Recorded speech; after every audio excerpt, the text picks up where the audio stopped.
அஸ்ஸலாமு அலைக்கும். இன்றைக்கி ரொம்ப ஹெல்த்தியான, ஈஸியான, ரொம்ப பேலன்ஸ்டான ஒரு மீலை 1 ஹவரில் எப்படி சமைக்கிறதுன்ற விளாக் தான் பார்க்க போகிறோம். விளாக் கண்டிப்பாக யூஸ்ஃபுல்லாகவும் இன்ட்ரெஸ்டிங்காகவும் இருக்கும். வீடியோ மிஸ் பண்ணிடாமல் லாஸ்ட் வரை பாருங்கள். இப்போ வாங்க வீடியோக்குள்ளே போய் பார்க்கலாம். காலையில் பிரேக்ஃபாஸ்ட்டை முடிச்சுட்டு கிச்சனை ஃபுல்லாக நல்லா க்ளீன் பண்ணிவிட்டு தான் நான் இப்போ லஞ்சு செய்ய ஸ்டார்ட் பண்ணியிருக்கிறேன். மத்தி மீன் மட்டும் ஃப்ரிட்ஜில் இருந்துச்சு. அது ஐஸ் போடுறதுக்காக வெளியில் தண்ணியில் எடுத்து வச்சுருக்கிறேன். ஃபஸ்ட்டெல்லாம் எல்லா வேலையும் முடிச்சுட்டு அதுக்கப்புறமா தான் நான் க்ளீன் பண்ணுவேன். ஆனால் இப்போலாம் பார்த்திங்கன்னா இந்த வீடியோ எடுக்கிறதுக்காகன்னு சொல்லிவிட்டு நான் க்ளீன் பண்ணிவிட்டு நான் வேலை செய்ய ஆரம்பித்தேன். இப்போ அதுவே பழகிருச்சு. வேலை செய்கிறதுக்குமே ரொம்ப இன்ட்ரெஸ்டிங்காக இருக்குது. இந்த மாதிரி செய்யும் போது ரொம்ப டயர்டாக ஐயோ சமைக்கணுமே அப்படின்ற எண்ணம் இருக்காது. ஒரு ஃப்ரெஷ்ஷாக இருக்கும் சமைக்கிறதுக்கு முன்னாடி க்ளீன் பண்ணிவிட்டு சமைக்கும் போது. நான் அந்த பாட்டிலெலாம் காலியாகும் போது மொத்தமாக சேர்த்து கழுவுறதில்ல. எதெல்லாம் காலி ஆகுதோ அப்போ கழுவி நல்லா காய வச்சு யூஸ் பண்ணுறது. எல்லாத்தையும் மொத்தமாக சேர்த்து கழுவணும் அப்படின்னு பார்த்திங்கன்னா கொஞ்சம் அழுக்காயிரும். நம்ம அந்த கழுவுறதுக்கான டைம் கொடுக்கணும், மறந்துடுவோம். அதனால் அப்பப்போ காலியாகும் போதே கழுவிட்டோம் அப்படின்னு பார்த்திங்கன்னா எல்லா பாத்திரமே கொஞ்சம் க்ளீனாக இருக்கிற மாதிரி இருக்கும். நேற்று நைட்டே ஆயில் பாட்டிலெலாம் 2 காலியாக இருந்துச்சு. அதை நல்லா காய வச்சுருந்தேன் கழுவி. இப்போ நல்லா காஞ்சிடுச்சு. காலையில் நல்லா ரீஃபில் பண்ணியாச்சு. இப்போ செய்ய ஸ்டார்ட் பண்ணிடலாம் நம்ம சமையலை. முன்னாடிலாம் ஏதாவது ஒரு சாம்பார் வச்சோமா அல்லது கூட்டு வச்சோமான்னு சொல்லிட்டு வேலையை முடிச்சிடும். அந்த பேலன்ஸ்டு மீலை பற்றி தெரிஞ்சதுக்கு பின்னாடி கொஞ்சம் யோசிக்க வேண்டியதாக இருக்குது. எதுக்கு இன்றைக்கி ப்ரோட்டீன் இருக்கா, ஃபைபர் இருக்கா அப்படின்னு சொல்லிட்டு கொஞ்சம் யோசிக்க வேண்டியதாக இருக்குது. ஆனால் இதுவுமே பார்த்திங்கன்னா ரொம்ப ஹெல்த்தி தானே. நம்ம இப்படியே சாப்பிட்டுட்டே வரும்போது நம்மளுக்கு உடம்புல நிறைய சேஞ்சஸ் நம்மளால் பார்க்க முடியும் ஹெல்த்தில். ஃபைபர் அதிகமாக இருக்கிறது பார்த்திங்கன்னா காய்கறியை விட கீரையில் அதிகமாக இருக்குது. காய்கறி பொரிக்கும் போது கீரை பொரிக்க மாட்டேன். கீரை பொரிக்கும் போது காய்கறி அவாய்ட் பண்ணிடுவேன். அந்த மாதிரி கீரை க்ளீன் பண்ணுறதுக்குன்னு ரொம்ப டைம் எடுக்கும் இல்லையா நம்மளுக்கு. அதனால் அந்த ஈவினிங் டைமே நான் கீரை க்ளீன் பண்ணிடுவேன். அன்னைக்கு கீரை க்ளீன் பண்ணி அன்னைக்கு சமைக்கும் போது எனக்கு பெருசாக வேலை பார்க்குற மாதிரி தெரியும். ஆனால் முன்னாடி நாள் ஈவினிங்கே கீரையெல்லாம் க்ளீன் பண்ணி வைக்கும் போது பார்த்திங்கன்னா அடுத்த நாள் வேலையே இல்லாத மாதிரி ரொம்ப ஈஸியாக இருக்கும். ஃபஸ்ட்டு இந்த குக்கரில் சாதம் வச்சுருக்கேன். குக்கர் சாதமில் குக்கர்லேயே எப்படி வடிக்கிறது ஆல்ரெடி நம்ம வீடியோ ரெகுலராக பார்க்குறவங்களுக்கு தெரியும். அந்த மாதிரி வடிச்சிருவேன் குக்கர்லேயே சாதத்தை. அதுக்கு ஃபஸ்ட்டு நான் சாப்பாடு வச்சுட்டேன். இப்போ பார்த்திங்கன்னா வெங்காயம், வெள்ளைப்பூடு இந்த அரிசி வேகிறதுக்குள்ளே பார்த்திங்கன்னா அதெல்லாம் உரிச்சிட்டு வந்துட்டேன். அதுக்கப்புறம் இப்போ குழம்பு செய்ய ஸ்டார்ட் பண்ணிடலாம். இன்றைக்கி சுண்டக்காய் குழம்பு தான் வைக்க போகிறோம். அதுக்கு பார்த்திங்கன்னா ஒவ்வொன்று தாளிக்கும் போதே பார்த்திங்கன்னா மற்ற வேலைகளை சுண்டக்காய் நக்கிறது இந்த மாதிரி பண்ணிடலாம். ஈவினிங் இந்த கீரை க்ளீன் பண்ணேன்னு சொன்னேன் இல்லையா, அப்போவே இந்த சுண்டக்காயுமே தனித்தனியாக எடுத்து க்ளீன் பண்ணி வச்சுட்டேன். இப்போ சுண்டக்காய் குழம்பு எப்படி செய்கிறதுன்னு கடகடன்னு பார்த்துடலாம். கடையில் கொஞ்சமாக நல்லெண்ணெய், கடுகு 1 டீஸ்பூன், சோம்பு 1 டீஸ்பூன், வெந்தயம் 1 டீஸ்பூன், சீரகம் 1 டீஸ்பூன் சேர்த்து நல்லா பொரிய விட்டுட்டு ஒரு சின்ன வெங்காயம் 20 சின்ன வெங்காயம் சேர்த்துருக்கேன். சின்ன வெங்காயம் சேர்க்கும் போது டேஸ்ட்டு சூப்பராக இருக்கும். சின்ன வெங்காயம் சேர்க்க டைம் இல்லைன்னா பெரிய வெங்காயம் கூட சேர்த்துக்கலாம். இதை சேர்த்து நல்லா வதங்கட்டும். அது நான் முழுசாகவே சேர்த்துருக்கேன் கட் பண்ணாமல். அதனால் வதங்குறதுக்கு கொஞ்சம் டைம் ஆகும். அது வதங்குறதுக்குள்ளே அந்த டைமில் நம்ம இந்த சுண்டைக்காவை நச்சு எடுத்துக்கலாம். சுண்டைக்காவை க்ளீன் பண்ணும்போது நம்ம ஃபுல்லாகவே அந்த விதையை நீக்கணும்னு தேவையில்லை. அந்த விதை இருக்கணும். அந்த விதையில் தான் அதிகமான ஃபைபர் இருக்குது. இப்போ ரீசெண்டாக கூட இதில் என்னென்ன சத்தெல்லாம் இருக்குதுன்னு சொல்லிட்டு ஒரு ஷார்ட்ஸில் போட்டிருந்தேன். கண்டிப்பாக நீங்கள் செக் பண்ணி பாருங்கள். அவ்வளோ நன்மைகள் இருக்குது இதில். கண்டிப்பாக இதை வாரத்தில் 2 நாளாவது எடுத்துக்கிறணும். இதை கசப்பு தெரியாமல் எப்படி துவையல் பண்ணுறதுன்னு ஆல்ரெடி பார்த்துருந்தோம். இந்த மாதிரி புளிக்குழம்பு மாதிரி வைக்கும் போதும் பார்த்திங்கன்னா ரொம்ப சூப்பராக இருக்குது. இது ரொம்ப திக்காக இன்றைக்கி வச்சுருந்தேன். அப்போ தான் சாதத்துக்கு சாப்பிட்றதுக்கு நல்லாயிருக்குன்னு சொல்லிட்டு இது எல்லாத்தையும் ஃபஸ்ட்டு நச்சு எடுத்துக்கிறேன். இது கொஞ்சம் சுண்டைக்காய் நிறைய இருக்குன்றதுனால பாதி சுண்டைக்காவை மட்டும் நான் இன்றைக்கி செஞ்சுட்டு பாதியை ஃப்ரிட்ஜில் ஸ்டோர் பண்ணிக்க போகிறேன்.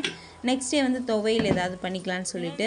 வத்தலை விட இந்த மாதிரி பச்சையாக எடுத்துக்கும் போது தான் ரொம்ப நல்லதுன்னு சொல்கிறாங்க. சுகர் பேஷண்ட்டுக்கு ரொம்ப நல்லது. சுகர் வந்தோன்னு தான் நம்ம எடுத்துக்கணும்னு இல்லை.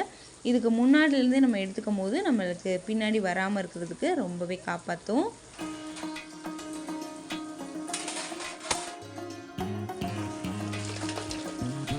சுண்டைக்காவை க்ளீன் பண்ணுறதுக்குள்ளே இங்கே வெங்காயம் நல்லா வதங்கிடுச்சு. இதில் 2 தக்காளியை நல்லா பேஸ்ட்டாக அரைச்சிட்டு சேர்த்துக்கிறேன். இதில் இப்போ மசாலா எல்லாமே சேர்த்துக்கலாம். சுண்டைக்காய் ஒரு கைப்பிடி அளவுக்கு எடுத்துருக்கிறேன். இதில் மசாலா தூள் பார்த்திங்கன்னா குழம்பு மிளகாய்த்தூள் ஒரு 3 டேபிள் ஸ்பூனும், காஷ்மீரி மிளகாய்த்தூள் 2 டேபிள் ஸ்பூனும் சேர்த்துருக்கேன். இந்த மசாலா தான் நான் ரெகுலராக சேர்ப்பேன். குழம்பு மிளகாய்த்தூள் கடையில் வாங்கினது ஆச்சி பிராண்ட் யூஸ் பண்ணுவேன்.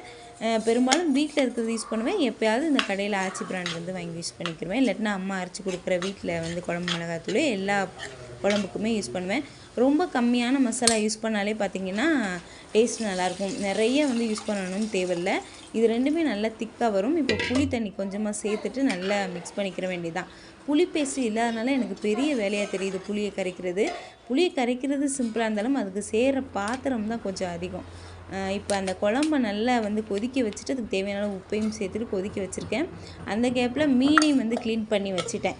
மீன் பார்த்திங்கன்னா இன்றைக்கி முருங்கைக்கீரை பொரிக்க போகிறோம். அதனால் மீன் இன்றைக்கி தகுந்த மாதிரி கொஞ்சமாக எடுத்து பொரிக்கிறதுக்கு ரெடி பண்ணிக்கிட்டு இருக்கேன். காஷ்மீரி மிளகாத்தூளும் குழம்பு மிளகாத்தூள் உப்பு மட்டும்தான் சேர்த்துருக்கேன்.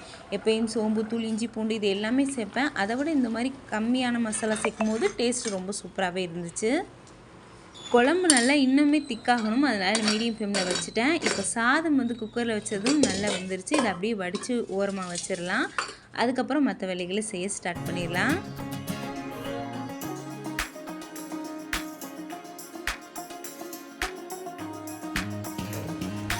ஒரு கட்டு முருங்கைக்கீரையில் பாதியை எடுத்து வச்சுருக்கிறேன் ராகி அடைக்காக. இப்போ பாதியை வந்து கூட்டு வைக்க போகிறோம். பாசிப்பருப்பில் எல்லாருக்கும் தெரிஞ்ச மாதிரி லைட்டாக வெள்ளைப்பூடு மஞ்சள் தூள் உப்பு மட்டும் சேர்த்து நல்லா குக்கரில் 2 விசில் விட்டோம் அப்படின்னா நல்லா வந்து கொதித்து சூப்பராக வந்து கூட்டு ரெடி ஆயிரும். இப்போ வந்து குழம்பு நல்லாவே திக்காயிடுச்சு. ஆற இன்னுமே நல்லா திக்காயிரும்.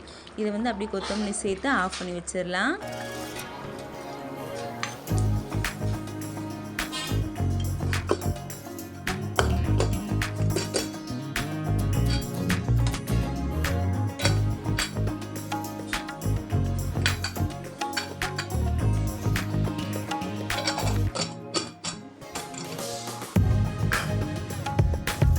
இந்த 2 குக்கருக்குமே ஒரே முடி தான். ஆனால் இந்த குக்கர் வந்து எனக்கு பெரிய குக்கரை விட ரொம்பவே யூஸாக இருக்குது. சின்ன சின்னதாக கூட்டு வைக்கிறதுக்கு ஏதாவது சின்னதாக வேக வைக்கிறதுக்குன்னு எனக்கு ரொம்பவே யூஸ்ஃபுல்லாக இருக்குது. இதை பற்றி ஃபுல்லாக வந்து ஒரு வீடியோவில் ஷேர் பண்ணியிருக்கேன். வேணும்னா செக் பண்ணி பாருங்கள். டிஸ்கிரிப்ஷனில் கொடுக்குறேன். ரொம்ப கம்மியான விலை தான். ஸ்டீலில் வந்து வாங்கியிருந்தேன் ஆன்லைனில். இப்போ வந்து குக்கரில் வச்ச அந்த பருப்பு இருக்குது இல்லையா, பருப்பு அதுக்கப்புறம் கீரை அதுவுமே வந்து 2 விசில் வந்து ரெடி ஆயிடுச்சு. அதை தனியாக எடுத்து வச்சிட்டேன் விசில் வந்து போகட்டும் அப்படின்ட்டு. அந்த கேப்பில் லாஸ்ட்டாக வந்து மீன் பொரிச்சிக்கலாம்.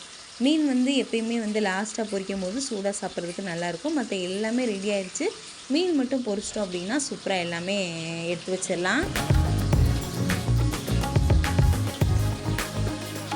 மத்தி மீன் வந்து இப்போ கொஞ்ச நாளாக கிடைக்கல எங்களுக்கு.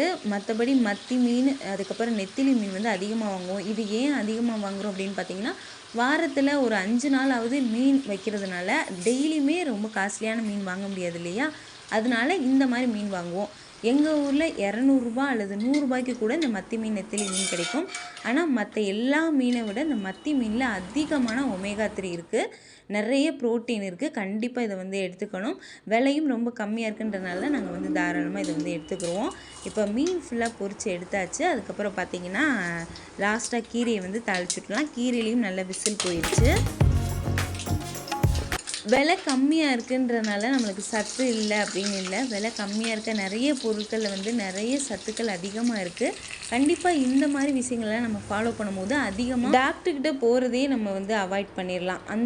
இந்த மாதிரி பேலன்ஸ்டு மீலாக எடுத்துக்கும் போது ப்ரோட்டீன், ஃபைபர், கார்ப் அப்படின்னு சொல்லிட்டு ஏற்கனவே நம்ம சொன்ன மாதிரி குழம்பு வச்சோம் ஒரு கூட்டு வச்சோம் அப்படின்னு முடிக்காமல் முடிஞ்ச அளவுக்கு இந்த மாதிரி பேலன்ஸ்டாக எடுத்துக்க பழகுங்க. அதை ரொம்ப சிம்பிளான முறையில் பண்ணுங்கள். அப்போ தான் நம்ம ரெகுலராக அதை ஃபாலோ பண்ண முடியும்.